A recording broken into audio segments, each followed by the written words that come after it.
Hey YouTubers, I'm Jacob. This is a how-to video for installing a Rhino Rack Pioneer platform. This is the Rolf 2 platform with the Vortex 2500 roof rack bar feet. So it clamps on the roof, you don't have to drill any holes, and it is removable. I've included the product link for it in the description below, so make sure to click on that and check it out. All right, let's get right into it. Unbox the platform and start to lay the parts out. This platform also fits the Chevy Silverado and GMC Sierra, but has a different feet placement, so make sure you're looking at the right measurements for your vehicle. There's going to be two sections here and here that will secure to these. You need to put 3 in each of these tracks because there will be 3 crossbars supporting these. So 12 in total. And there's a certain way to do it. If you look at the section here, it says not to do it all the way down. There's actually another lip in there. See that the threads can show right there. So that's where you want them. You'll slide 3 in to each one here.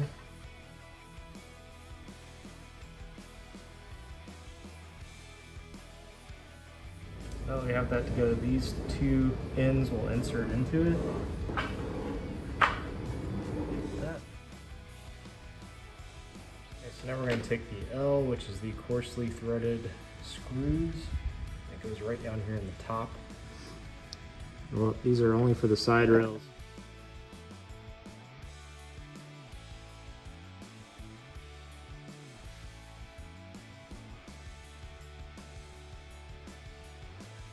Now for the other side.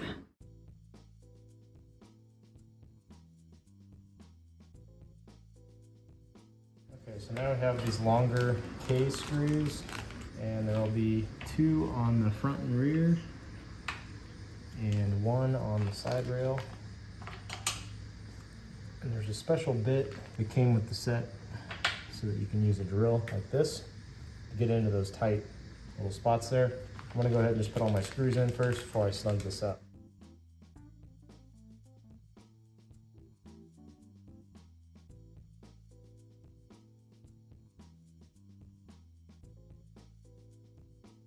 Now that we have the frame assembled, you're gonna wanna lay down your planks like this, and we will need 10 of these T-nuts per piece, 5 in each slot. And again, you wanna make sure that you hold them up in the slot like that so that they don't sit all the way down in here like this. As you can see, the threads won't stick up then. So you need to make sure they're up like this. So 1, 2, 4, 5. And you just do this for all of them. Wouldn't hurt to just kind of leave them like this before you get them all on here, and then we'll turn the frame down on it. And these are upside down right now, just so you know.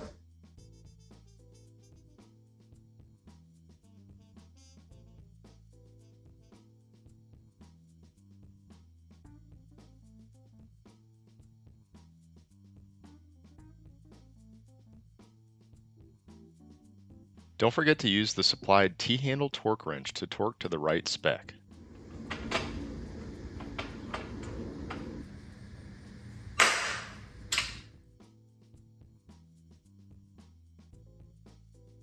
Next, space the crossbars as indicated per your vehicle. So now it's time to put our crossbars on for all these other screws. But just looking at, if you have a Ford F150, you can look at the measurements for A, B, and C. A is being the front rack, B the middle, which is usually at 0-ish, and then C is the rear. Now, since I know this is the front, I'm gonna go off of A, which gives me the first marking of 57, which is really convenient because it's right here on these measurement devices on each side. So I can line these bolts up on each end, get these ones close here in the middle. And it's really nice because there's a little cheater hole here in the middle. And you'll just repeat this for the other 2 bars and tighten them all down using the provided torque T-wrench they have.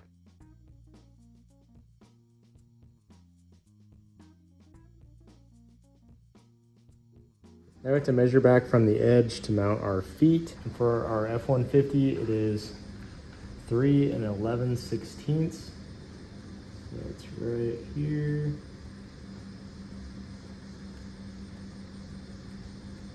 And I'm just going to go around and mark that on the end 2 feet. The middle one won't have feet on it, so it doesn't need a mark.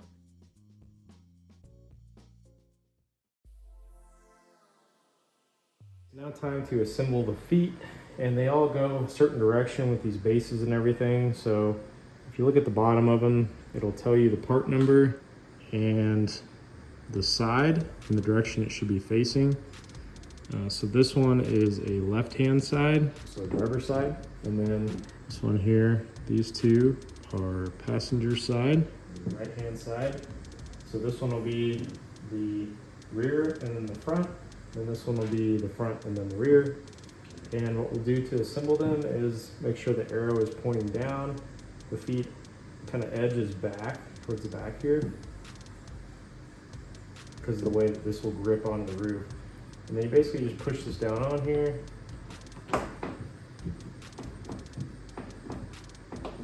Like that. This whole line here.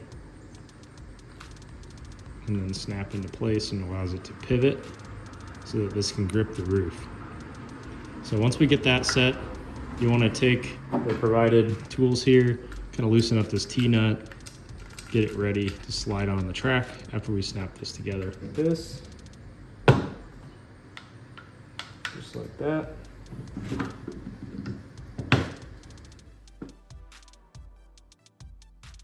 Don't forget to add the placement stickers for each mounting foot.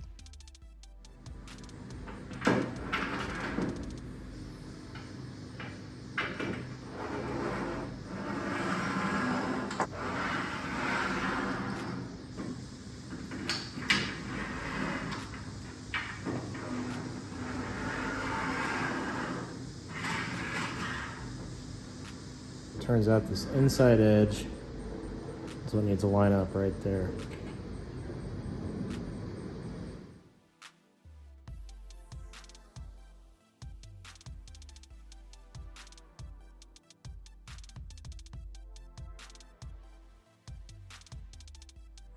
Okay, 6.5 inches in for the F150. This is where my previous Vortex bar went. It's kind of interesting how it's in a different spot. 11 inches from the center to the front, and we are at 29 inches from the center to the rear. So the 6.5 inch dimension that they give you is incorrect, but the load bar placement is correct. So there's a little bit of fine tuning you may have to do once you get it up there.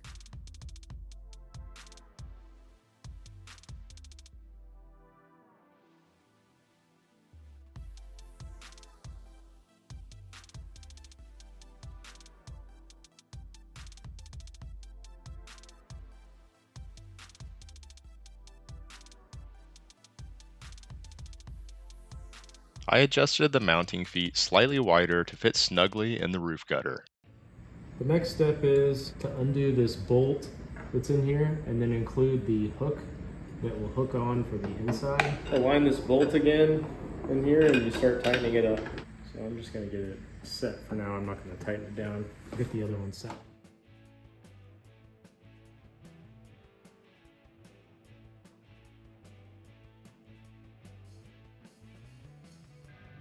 This blue handle has some curvature to it.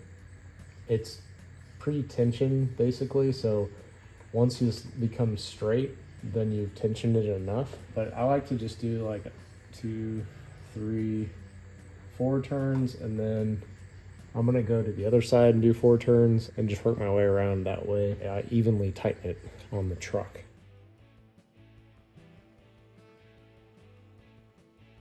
Of course, the final touch, the cover plate with the lock.